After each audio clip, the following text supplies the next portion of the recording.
Halo, selamat datang kembali di channel Removie. Dan buat yang baru pertama kali berkunjung, Mimin ucapkan selamat bergabung. Mantap.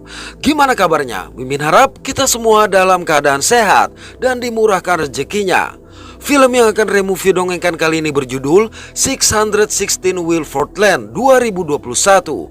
Oke, langsung saja.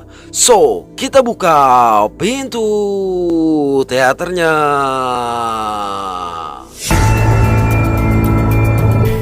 Suatu malam, ditampilkan sebuah rumah mewah beralamat di 616 Wilford Land. Rumah mewah ini memiliki kamera CCTV di berbagai sudut, termasuk di semua kamar tidur. Malam itu tiba-tiba, bersamaan dengan lemari dapur yang terbuka dengan sendirinya, anak sang pemilik yang berada di kamar tidur nomor 1 juga terbangun. Dia kemudian berjalan keluar dari kamar hingga sampai ke sebuah ruang kerja. Di sana dia mengambil senjata yang tersimpan pada sebuah lemari. Dari situ dia kembali berjalan menuju kamar tidur utama. Lantas tanpa diduga, suara tembakan dan jeritan sang ibu tentu saja membuat anak mereka yang berada di kamar tidur nomor 2 terbangun dan segera memeriksa. Namun terlihat gadis itu dengan panik berlari kembali menuju kamarnya dan bersembunyi pada sebuah lemari. Setelah menghabisi ayah dan ibunya, anak pertama tadi bergerak menuju kamar si gadis yang merupakan adiknya. Lalu tanpa ampun, selesai menghabisi sang adik, pria ini juga menghabisi dirinya sendiri. 6 bulan kemudian, seorang pria bernama Jim tengah menangis bersimpu di hadapan seorang wanita bernama Robin. Robin yang sedang sakit ini meminta Jim menjadi kuat lantaran dirinya tidak akan tenang meninggalkan dunia bila mengetahui Jim bersedih. Robin lalu meminta Jim memanggilkan anak gadis mereka. Begitu kedua gadis bernama Randy dan Stacy duduk di sisinya, Robin meminta Randy berjanji untuk menjaga Jim dan Stacy agar sekepergiannya mereka tidak berpisah. Sementara Stacy yang merupakan adik dari Randy hanya dipeluk oleh Robin. Beberapa bulan setelah itu Robin meninggal. Kehilangan sosok Robin yang sangat dekat dengannya tentu saja membuat Stacy sangat bersedih. Stacy juga sama sekali tidak antusias dengan kepindahan yang Jim rencanakan. Tapi Jim berkata dia juga sama-sama merasa kehilangan, terlebih mereka tidak dapat berbuat apa-apa untuk mengobati penyakit Robin. Menurut Jim, kepindahan itu adalah untuk membuat mereka tenang. Sayang, Stacy hanya menganggap Jim bersandiwara. Selang beberapa waktu di sebuah kota tua bernama Auburn, Jim bertemu dengan seorang agen properti bernama Austin. Setelah berbincang, Austin selanjutnya mengajak Jim masuk ke sebuah gerbang perumahan mewah. Di sana Austin menunjukkan sebuah rumah yang sangat besar. Kalau dilihat, rumah ini sama persis dengan rumah beralamat di 616 Wilford Land, tempat peristiwa pembunuhan terjadi.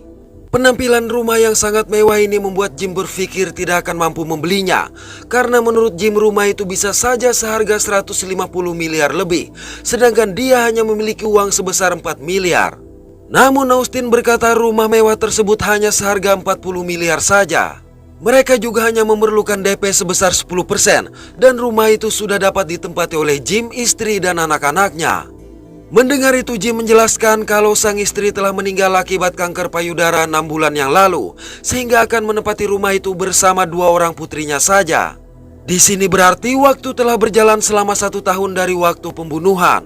Setelah kontrak pembelian rumah disetujui, Jim mengajak Randy dan Stacy pindah ke rumah baru mereka yang sangat megah itu. Hanya saja Stacy tetap menentang keputusan Jim, kendati Jim berusaha mengatakan mereka bertiga sekarang adalah tim. Di sini tampak hubungan antara Jim dan Stacy yang memang tidak akur. Ketika Jim tengah menikmati minuman, burung yang menabrak kaca ini tentunya membuat Jim sangat terkejut, di mana pada waktu bersamaan bel rumah mereka berbunyi. Ternyata tetangga Jim yang bernama David dan sang istri memberikan sebuah bingkisan untuk menyambut kedatangan mereka sebagai tetangga baru. Anehnya, David dan istrinya menolak saat Jim mengajak mereka masuk, sehingga Jim harus memperkenalkan Randy dan Stacy di depan pintu. Selang beberapa waktu di kolam renang, Randy mencoba membujuk Stacy agar tidak terlalu keras kepada sang ayah.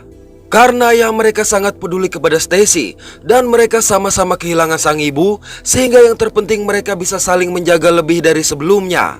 Malam hari di kamarnya, Stacy yang tengah tertidur tiba-tiba terbangun dan berjalan ke arah pintu. Sementara di ruang tengah, Jim yang sedang menonton TV tidak menyadari salah satu lemari dapur terbuka dengan sendirinya. Sejurus kemudian, sayang Jim juga tidak menyadari botol minuman yang bergerak sendiri. Pada waktu yang sama di kamarnya, Randy melihat sesuatu di jendela dan saat diintip, jeritan Randy dan jatuhnya botol sontak membuat Jim terkejut dan bergegas mendatangi Randy. Setelah Randy memberitahu ada seseorang di luar, maka dengan cepat Jim keluar memeriksa. Sedangkan Stacy kembali ke tempat tidurnya.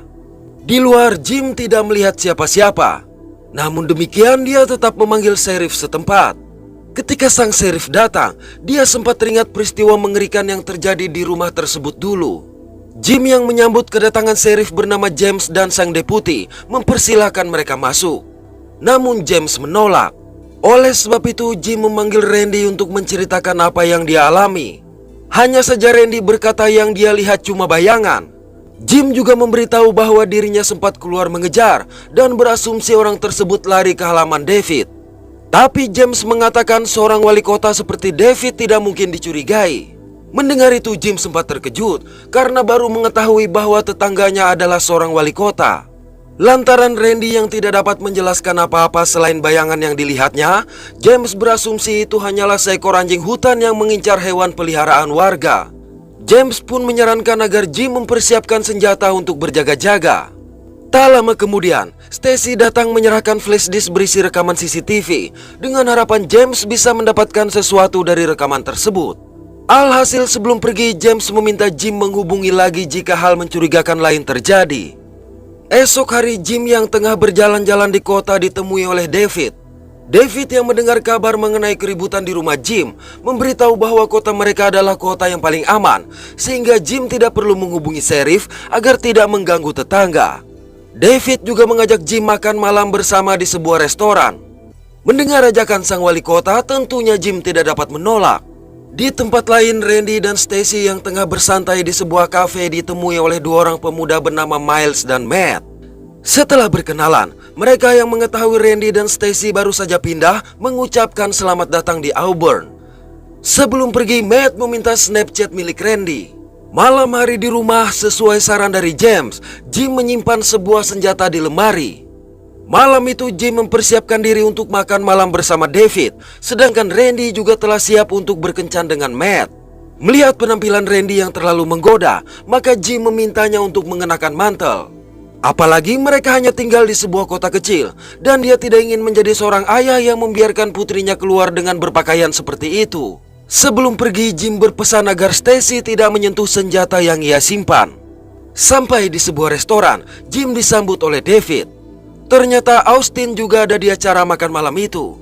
Pada waktu yang sama dari kamera CCTV di kamar Stacy, mendengar suara bantingan pintu dari kamarnya, Stacy yang mengira suara itu diakibatkan oleh ayah dan kakaknya mencoba memeriksa. Hanya saja Stacy tidak menemukan siapa-siapa. Namun saat akan meninggalkan kamar, melihat pintu yang kembali terbuka, dengan penasaran Stacy mendatangi. Tapi tiba-tiba,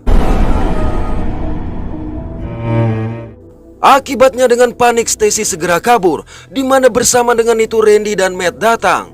Mendengar Stacy yang memberitahu bahwa ada seseorang di dalam rumah, dengan cepat Matt mengambil tongkat baseball di mobilnya dan bergegas memeriksa. Tapi setelah memeriksa sisi kamar, Matt tidak menemukan siapa-siapa. Merasa tidak percaya, Stacy pun menceritakan kalau pintu kamarnya tadi dibanting. Sayang, Matt beranggapan hal tersebut disebabkan oleh angin. Masih penasaran, Stacy memutuskan untuk memeriksa rekaman CCTV. Namun mereka hanya melihat pintu yang bergerak sendiri, sehingga yakin hal itu benar-benar disebabkan oleh angin, meski Stacy merasa rumah itu berhantu. Beberapa jam kemudian Jim pulang. Randy lantas menunjukkan hasil rekaman tadi kepada Jim dan memberitahu kalau kejadian tersebut menyebabkan Stacy sangat ketakutan. Mendengarnya, Jim pun memeriksa. Sementara di kamarnya, Stacy kembali terbangun dan berjalan keluar dari kamar. Jim yang melihat Stacy berdiri mematung sontak menjadi heran. Saat mencoba menyadarkan Stacy, tiba-tiba rekaman ini Jim tunjukkan kepada Stacy. Sayang Stacy tidak dapat mengingat kejadian malam itu, sehingga Jim berpikir Stacy tidur sambil berjalan. Sedangkan pintu yang rusak menyebabkannya bergerak sendiri. Jim juga berasumsi sikap Stacy yang belum dapat menerima kematian Robin serta kepindahan mereka lah yang memicu hal itu terjadi. Kecewa dengan pendapat sang ayah, Stacy memutuskan ikut dengan Randy yang ingin bersantai di halaman rumah Matt. Singkat waktu di halaman rumah Matt, Miles yang mendengar rumah mereka berhantu memberitahu bahwa beberapa tahun silam pernah terjadi sesuatu yang buruk terhadap seorang pemuda bernama Cody. Sayang belum sempat Miles melanjutkan kisahnya, Matt langsung menghentikan dia. Sikap aneh kedua pemuda ini tentu saja membuat Stacy semakin heran. Namun Matt bersikeras hal itu tidak berhubungan dengan peristiwa yang terjadi di rumah mereka. Sekembalinya ke rumah, Randy memutuskan mandi sedangkan Stacy mengobrol dengan Jim. Saat Randy sedang mandi tanpa diduga, tapi Randy tidak menyadari bayangan hitam yang tengah memantaunya. Lantas seperti kebiasaan seorang ayah, Jim menemui kedua gadisnya sebelum mereka tidur. Tengah malam seperti pada malam sebelumnya, lemari dapur kembali terbuka. Stacy juga lagi-lagi berjalan dalam tidurnya. Kali ini Stacy berjalan hingga sampai ke lemari penyimpanan senjata. Pada waktu bersamaan di kamar Randy, selimut yang tertarik sontak membuat Randy terbangun dan kebingungan. Tak lama setelah itu, mendengar jeritan Randy, Jim yang terbangun segera mendatangi kamarnya. Merasa ada yang tidak beres, Randy mengajak sang ayah mendatangi kamar Stacy. Dikarenakan mendapati kamar Stacy kosong, maka mereka bergegas mencarinya. Beruntung Randy menemukan Stacy yang masih berdiri menatap lemari penyimpanan senjata. Rekaman ini Jim tunjukkan kepada James. Tapi James juga memiliki pendapat yang sama, yaitu Stacy tidur sambil berjalan. Sedangkan selimut Randy hanya mengikuti hukum gravitasi. Hanya saja Jim merasa ada sesuatu yang aneh di rumah mereka. Jim juga menanyakan tentang seorang pemuda bernama Cody yang sempat diceritakan oleh Randy dan Stacy kepadanya. Mendengarnya, James berkata telah menjadi sheriff di kota itu selama lebih dari 25 tahun. Jadi orang yang paling mengetahui masalah di kota mereka adalah dirinya. James pun bingung harus melakukan apa terhadap peristiwa yang terjadi di rumah Jim, dengan alasan tidak ada orang lain di rumah itu selain keluarga Jim sendiri. Stacy yang mencari informasi di internet juga tidak menemukan kisah hantu di sekitar pemukiman mereka. Namun dia masih penasaran dengan kisah pemuda bernama Cody. Awalnya Matt menolak untuk menceritakan apa-apa, tapi setelah Randy menawarkan untuk berhubungan, akhirnya Matt menceritakan peristiwa pembunuhan yang terjadi di awal film. Di sini berarti pemuda yang menghabisi keluarganya adalah Cody. Matt juga memberitahu kalau kejadian tersebut menjadi rahasia kota mereka guna menjaga nilai properti dan lalu lintas turis. Mereka bahkan mengaku peristiwa naas itu tidak terjadi di rumah Randy dan Stacy. Lalu sesuai janji, Randy mengajak Matt bertempur di kamarnya. Sementara Stacy dan Miles tidak menyadari sesosok bayangan hitam melintas di mana bersamaan dengan itu. Melihat bola biliar yang bergerak sendiri sempat membuat Miles terkejut. Di dalam kamar secara mengejutkan, masih heran melihat meja yang bergeser sendiri tiba-tiba. Akibat pintu yang juga menutup dengan sendirinya, Matt menjadi marah terhadap Miles lantaran menganggap ucapan Miles sebelumnya lah penyebab hal itu terjadi pada mereka. Kejadian tadi kemudian mereka ceritakan kepada sang ayah dan yakin rumah tersebut berhantu sehingga menduga peristiwa pembunuhan yang dilakukan oleh Cody terjadi di rumah mereka. Mendengarnya, Jim menunjukkan dokumen resmi pembelian rumah yang mana tidak tertera informasi mengenai pembunuhan apa-apa di rumah mereka. Tengah malam, Jim yang asik menonton TV merasa heran melihat lemari dapur yang terbuka. Baru saja Jim menutup lemari tersebut secara mengejutkan. Penampakan Stacy yang sangat mengerikan tersebut membuat Jim terbangun dari tidurnya. Manakala Jim akan pergi, David menemuinya. Entah dari mana, David mengetahui lagi peristiwa yang terjadi di rumah Jim, dan menurutnya kabar seperti itu mengganggu kenyamanan kota mereka. Oleh karenanya, David mengancam akan membatalkan pinjaman Jim di bank yang digunakannya untuk membeli rumah tersebut. Pembatalan pinjaman ini tentunya akan mengakibatkan rumah itu disita oleh bank.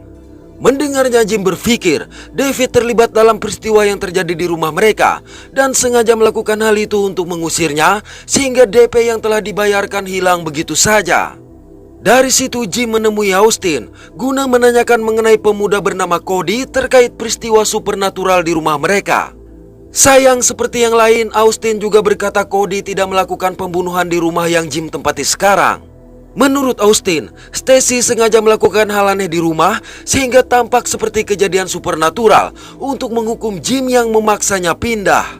Dikarenakan Jim tetap menuduhnya menutupi kejadian yang sebenarnya, Austin menjadi marah dan mengusir Jim. Namun Jim berhasil meluluhkan kemarahan Austin. Di waktu yang sama, Randy dan Stacy pulang ke rumah. Akibat Jim tidak ada di rumah, keduanya yang merasa takut memutuskan untuk tidur di ruang tengah. Jim yang telah berhasil meluluh lantakan pertahanan Austin memutuskan pergi ke toilet. Di rumah tampak Stacy yang lagi-lagi bangun dan berjalan menuju ke lemari penyimpanan senjata. Selang beberapa saat Randy terbangun dan mendapati Stacy yang tidak ada di sofa, maka Randy mencoba mencarinya. Di tempat lain, Jim berpamitan pulang kepada Austin dengan alasan tidak dapat meninggalkan anak-anaknya di rumah. Randy yang melihat Stacy memegang senjata berniat menemuinya. Namun secara mengejutkan Stacy menyerang. Alhasil kejar-kejaran tidak dapat dihindari. Saat Randy berlindung di kamar, bersama dengan itu pula Jim sampai ke rumah. Mengetahui hal tersebut, Randy mencoba memperingatkan ayahnya. Sayang, Jim tidak mendengar peringatan Randy. Padahal Stacy sudah menunggunya di balik pintu. Tepat ketika pintu dibuka, setelah memastikan Jim tidak terluka, Randy keluar untuk menghubungi sheriff.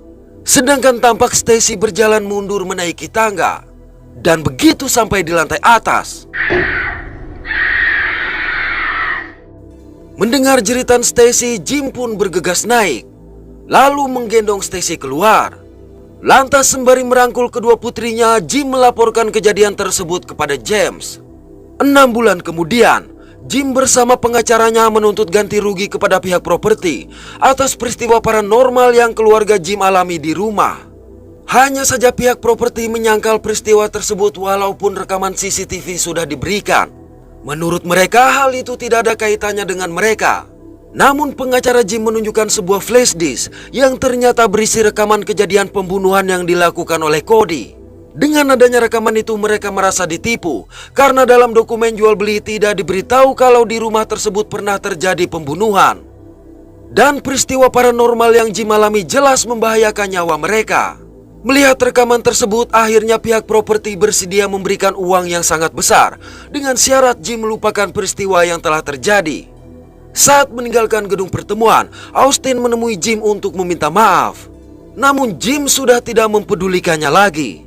Jim selanjutnya membawa 3 tas besar penuh uang ke sebuah kamar hotel, di mana Randy yang telah menunggu langsung mengambil tas bagiannya. Di sini terungkap Randy dan Jim bukanlah ayah dan anak, melainkan sepasang kekasih. Jim memberitahu bahwa dirinya terpaksa berhubungan dengan Austin demi mendapatkan rekaman pembunuhan yang dilakukan oleh Cody. Artinya malam saat Jim memohon izin ke toilet itulah Jim mengambil flash disk milik Austin. Jadi Austin diperintahkan oleh David untuk membakar rekaman tersebut atas sepengetahuan James. Sayang Austin justru menyimpannya. Dengan kata lain, David dan James memang terlibat dalam urusan jual beli rumah itu. Tak lama kemudian Stacy pun datang dengan membawa 2 botol minuman untuk merayakan keberhasilan mereka. Stacy sebenarnya juga bukan anak Jim. Hal ini menjelaskan mengapa Jim sempat berkata mereka adalah tim. Pada suatu malam di sebuah restoran, Jim mendengar pembicaraan Austin mengenai sulitnya menjual rumah itu karena sejarah pembunuhan yang terjadi di sana. Oleh sebab itu, Austin harus menjual rumah dengan harga murah tanpa memberitahu peristiwa pembunuhan yang pernah terjadi di sana dan terpaksa mengubah dokumen rumah yang dimaksud. Kesempatan inilah yang dimanfaatkan oleh Jim. Sebenarnya mereka bertiga adalah sekelompok penjahat di mana Jim berperan sebagai ayah, sedangkan Randy dan Stacy berperan sebagai putrinya. Semua pembicaraan ataupun tindakan layaknya ayah dan anak yang mereka lakukan di rumah sengaja dilakukan karena mengetahui semua terekam CCTV. Jim juga berterima kasih atas peran mereka yang membuat rumah itu seolah benar-benar berhantu, terlebih peran kesurupan yang dilakukan oleh Stacy. Setelah pembicaraan ini, Stacy memutuskan berpisah dengan Jim dan Randy. Selang beberapa waktu di suatu sudut kota, Stacy berbicara seorang diri. Tapi semua ucapannya ditujukan kepada mendiang Robin yang sangat dia cintai. Ketika Stacy memasuki mobil, tampak 3 buah tas penuh uang di bangku belakang mobilnya. Sementara di kamar hotel, terlihat Randy dan Jim yang terbujur kaku dengan mulut berbusa. Hal ini menjelaskan, Stacy sengaja meracuni kedua rekannya dengan minuman yang dia bawa untuk menguasai semua uang yang mereka dapatkan. Jadi sebelum meninggal saat memeluk Stacy, Robin berbisik memintanya untuk menghabisi Randy dan Jim. Permintaan itu Robin lakukan lantaran mengetahui perselingkuhan antara Jim dan Randy. Hal ini menjawab juga mengapa selama ini sikap Stacy kepada Jim sangat tidak bersahabat. Oke, terima kasih sudah menonton sampai pada akhir konten ini. Mohon maaf atas ketidaksempurnaan dari kami. Semoga terhibur dan sehat selalu. Mantap.